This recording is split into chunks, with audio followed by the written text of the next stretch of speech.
Bapak Ibu Saudara-saudari, tadi pagi ada perarakan relikwi dari sini menuju Jalan Raya.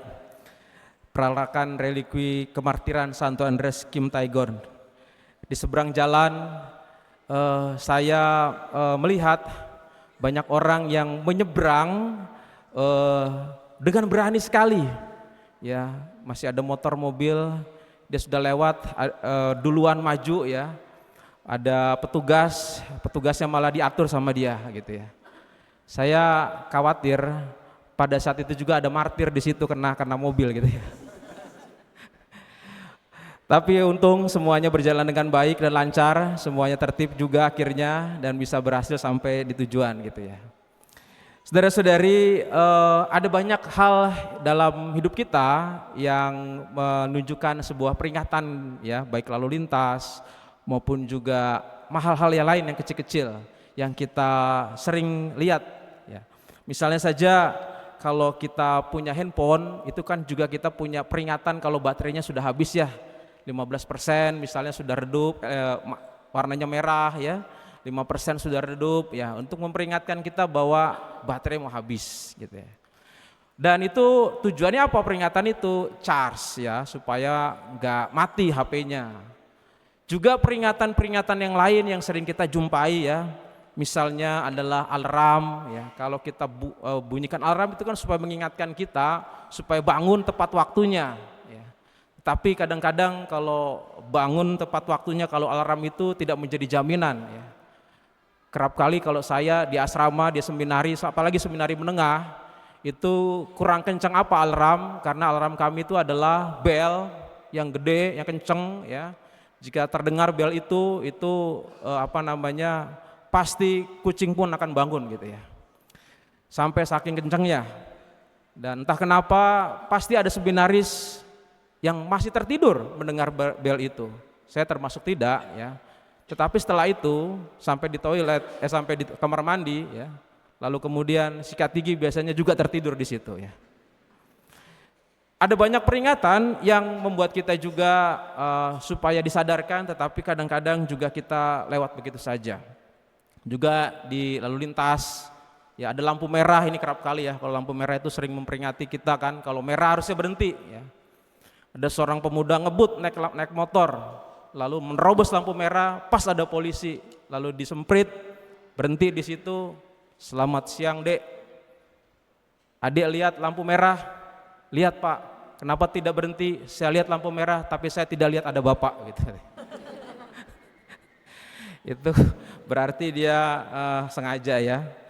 Saudara-saudari, ada banyak hal-hal yang membuat orang diingatkan. Peringatan-peringatan itu banyak. Tetapi apa yang memotivasi supaya orang itu juga mau untuk bisa mengikuti warning itu atau peringatan itu? Saya pernah searching ya, ada banyak orang yang menarik dalam membuat bel setiap pagi. Kalau bangun pagi mau kerja itu ada yang membuat yang namanya alarm ditambahin motivasi. Jadi bunyi alarmnya, pas buka alarm itu ada tulisan. Saudara-saudari sudah mulai mau mencoba, silahkan ya. Ada yang menulis begini, jam 4.15 ya, dia menyetel alarm. Tulisannya bangun, cicilan masih panjang. Nah, ini motivasi supaya bangun kerja. Ada yang jam 5 ya, ini jam 5. Bangun, nanti kalau belum bangun disiram mertua. Nah, kalau ini masih tidur bersama mertuanya di rumahnya ya. Ada yang juga membunyikan alarm itu jam 3.15 ya. Ditulis di situ, bangun, jodoh belum ketemu katanya. Mau doa kali dia maksudnya gitu ya. Jadi ada orang yang membunyikan alarm juga ada motivasinya. Dan itu adalah warning, peringatan supaya orang itu bisa sesuai dengan apa motivasinya, tujuannya. Dan saudara-saudari, kalau kita mendengar peringatan-peringatan seperti itu di sekitar kita tuh banyak. Dan kerap kali ada yang kita indahkan dan juga kadang kita juga sepelekan. Tergantung bagaimana peringatan itu, tergantung kita sedang sadar atau tidak dengan hal itu ya. Hari ini kita juga mendengarkan satu bacaan Injil yang memberikan sebuah peringatan. Dan kita mendengarkan bacaan peringatan ini adalah perumpamaan seorang bendahara yang tidak jujur tapi dipuji. Karena bendahara ini sudah mendapatkan peringatan dari tuannya bahwa dia kedapatan tidak jujur. Karena ketidakjujuran itulah dia kemudian tahu bahwa dia akan dipecat, sudah di warning. Dan dia respon terhadap situasi itu. Kalau dia sebentar lagi akan dipecat. Maka apa yang dia lakukan? Dia baik-baikin orang-orang yang berutang. Supaya apa? Supaya nanti kalau dia dipecat ada yang menampungnya. Dari peringatan bahwa dia akan dipecat sampai dia memutar kembali otaknya, sampai dia membuat surat utang yang lain, yang palsu, supaya orang-orang yang berutang itu mendapatkan kemurahan, mendapatkan keuntungan, sehingga dia nanti bisa ditampung di tempat orang-orang itu. Ini cerdik, ya, dipuji dalam perumpamaan ini oleh Yesus. Kenapa? Karena dia sadar akan bahaya dan dia kemudian berangsur-angsur mulai memperbaiki dan mulai melakukan sesuatu yang cerdik. Saudara-saudari, peringatan itu menjadi suatu tanda. Tetapi ketika peringatan itu tidak direspon, maka menjadi bahaya. Itulah yang mau digambarkan dalam perumpamaan bendahara ini. Kita diajak untuk melihat bagaimana hidup kita. Banyakkah peringatan yang sudah ada dalam diri kita, dalam jiwa kita? Kalau kita punya badan, pasti ada yang namanya check up kesehatan, cek darah, ya, setiap berapa bulan, 3 bulan. Lalu kemudian kita lihat bintangnya berapa, ya. Wah, ini udah warning nih ya. Nah, lalu kemudian kita pasti akan kurangin makan. Tapi kalau bandel ya sudah, besok bintangnya nambah lagi. Kalau makin bandel lagi, bintangnya nambah lagi. Makin bandel lagi, masuk rumah sakit. Itu adalah peringatan tubuh. Ada juga orang yang tidak merasa juga lagi sakit, tenang-tenang saja, nggak berasa sakit, biasa aktivitas, nggak tahu sakit. Walaupun tanda-tanda tubuh sudah memperingatkan adanya penyakit, tapi dibiarkan saja. Makin hari pasti akan mengakibatkan bahaya buat tubuhnya. Peringatan dalam hidup rohani juga sama. Apakah kita juga sudah jauh dari Tuhan? Apakah kita juga sudah jauh dari sabda Tuhan? Apakah kita juga sudah jauh dari apa yang menjadi kehendak Tuhan? Itulah menjadi satu hal yang perlu kita lihat. Ada banyak peringatan yang kita indahkan dalam berbagai macam hal yang kita renungkan. Dan apa yang kita lakukan supaya kita diajak untuk bisa menyadari kelemahan dan kekurangan itu. Kalau kelemahan dan kekurangan itu sudah kita ketahui, dan itulah yang harus diperbaiki.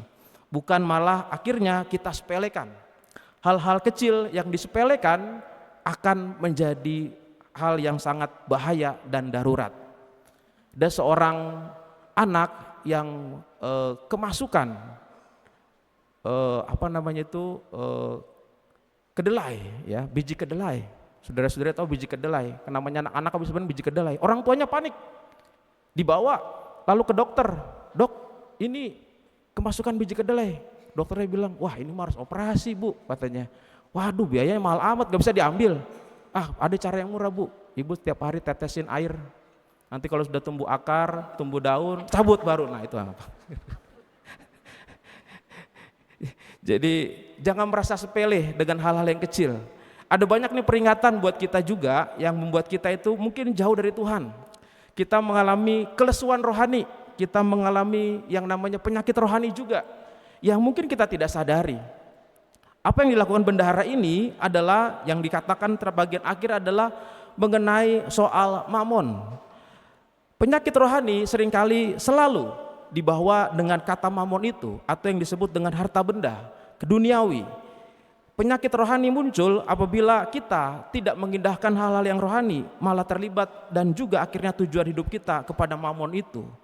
Mamon yang disebut dengan mamon ini ada banyak hal-hal yang bersifat perkara uang, perkara harta dan macam-macam yang membuat kita akhirnya melupakan kehidupan rohani, yang membuat kita akhirnya tidak masuk dalam kehidupan rohani, bahkan membuat kita tidak jujur di hadapan Tuhan.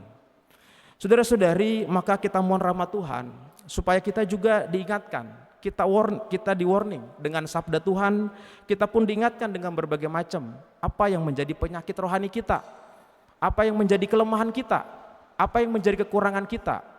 Hal yang sekecil apapun, misalnya sudah mulai meninggalkan doa rosario yang biasa dilakukan, sudah mulai tidak lagi berdoa pada saat yang sudah biasa dilakukan, sudah mulai lagi tidak ke gereja setiap hari Minggu, sudah meninggalkan itu adalah warning, adalah penyakit yang tidak bisa disepelekan. Kalau lama-lama disepelekan menjadi suatu yang gawat. Sudah biasanya ngaku dosa setiap paling tidak Natal dan Paskah, tidak pernah lagi. Dan itu adalah warning sebagai penyakit rohani yang harus disembuhkan pelan-pelan. Ada banyak penyakit rohani, bukan hanya Bapak Ibu, saya juga punya penyakit rohani yang harus disembuhkan, yang harus disadari. Sebelum disembuhkan, harus juga disadari dulu apa penyakitnya. Nah, kesadaran itulah yang membuat kita harus lihat apa yang dalam hidup kita, melihat ke dalam diri kita. Saya biasa kalau di Papua itu menjadi dokter, karena tidak ada dokter. Suatu ketika ada seorang umat jauh-jauh datang dari gunung, dan dia datang kepada saya minta obat. Ya, Pater, penyakitnya itu panas, tidak bisa tidur, tidak bisa juga bangun, batuk-batuk. Ya. Lalu kemudian saya cek, yang sakit siapa Mama? Anak saya Pater. Anaknya di mana? Anaknya di rumah katanya. Berarti kan saya tidak bisa perkirakan gitu kan, penyakit apa itu. Lalu kemudian saya kasih aja yang namanya vitamin C. Tapi saya tidak bilang vitamin itu adalah obat. Ini obat Mama, mujarab, pasti sembuh gitu ya. Lalu sebelum Mama kasih ini, doakan doa Salam Maria. Ya. Kasih minum, betul. Besoknya ke gereja datang dengan seger. Pater, sakti sekali. Ya. Obatnya hebat benar gitu kan. Pater, bisakah saya minum 4 kali sehari katanya. Waduh, saya bilang jangan Mama, ini adalah obat yang mujarab. Tetapi obat ini dikurangi, doa saja Salam Maria, saya bilang begitu. Langsung, oh iya Pater. Besoknya anaknya kemudian datang kepada saya, Pater, kalau bisa saya dikasih vitamin yang tadi lagi. Saya sudah tidak bilang bahwa vitamin itu sudah mujarab lagi, tetapi semua orang akhirnya pada waktu itu mengejar vitamin C yang sakti itu. Kalau saya ketemu dengan mereka, pasti yang dicari adalah vitamin C itu, gitu ya. Kenapa saudara-saudari? Karena di situ ada suatu tanda bahwa orang kok bisa disembuhkan dengan hal yang sangat sederhana itu, dengan pil yang sangat sederhana itu. Menurut saya bukan karena kesederhanaannya, tapi karena dia sudah lebih dulu mendeteksi penyakitnya. Karena ini kekurangan gizi, lalu kemudian saya kasih secepatnya, akhirnya dia mampu bisa disembuhkan dengan vitamin C, belum ke tempat yang lain, belum obat-obatan yang sangat berat lagi. Karena dia sudah tahu dulu penyakitnya apa. Maka mari kita mohon rahmat Tuhan agar kita lebih dulu mendeteksi penyakit kita supaya kita mampu untuk bisa disembuhkan.